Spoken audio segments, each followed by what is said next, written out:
Welcome to this video on radiation injury, emergency management strategies and clinical protocols. We begin by classifying ionizing radiation. Alpha particles have low penetration but are dangerous if internalized. Beta particles penetrate moderately and can cause skin burns. Gamma rays have deep penetration, requiring heavy shielding. Neutrons are highly ionizing and occur in nuclear fission. It's crucial to distinguish between exposure and contamination. Irradiation, or exposure, means the patient was exposed to a source but carries no radioactive material. They are not radioactive. Contamination means radioactive material is physically present on or inside the patient, posing a risk to staff and requiring immediate decontamination. Acute radiation syndrome, or ARS, progresses through prodromal, latent, and manifest illness phases. The duration of the latent period is inversely proportional to the total dose received. ARS subsyndromes are dose-dependent.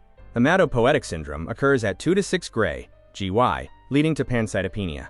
Gastrointestinal syndrome, 6 to 20 Grays, causes mucosal barrier loss. Neurovascular syndrome, at over 20 Grays, results in cerebral edema and shock. Local radiation effects, or cutaneous radiation injury, evolve slowly, unlike thermal burns.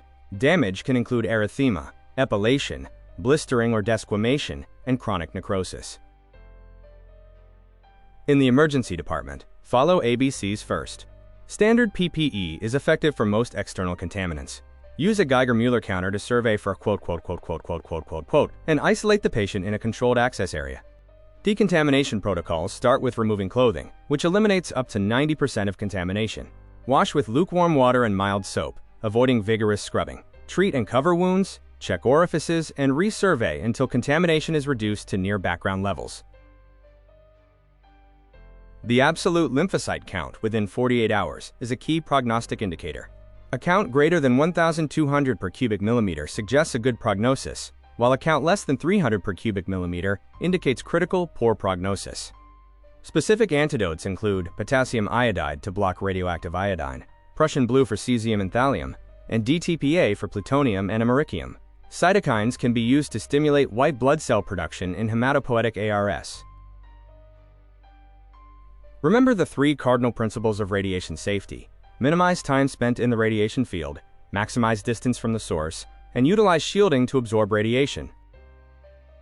Thank you for watching this video. Preparation is the best antidote to radiation-induced panic. Here are the image sources used throughout this video.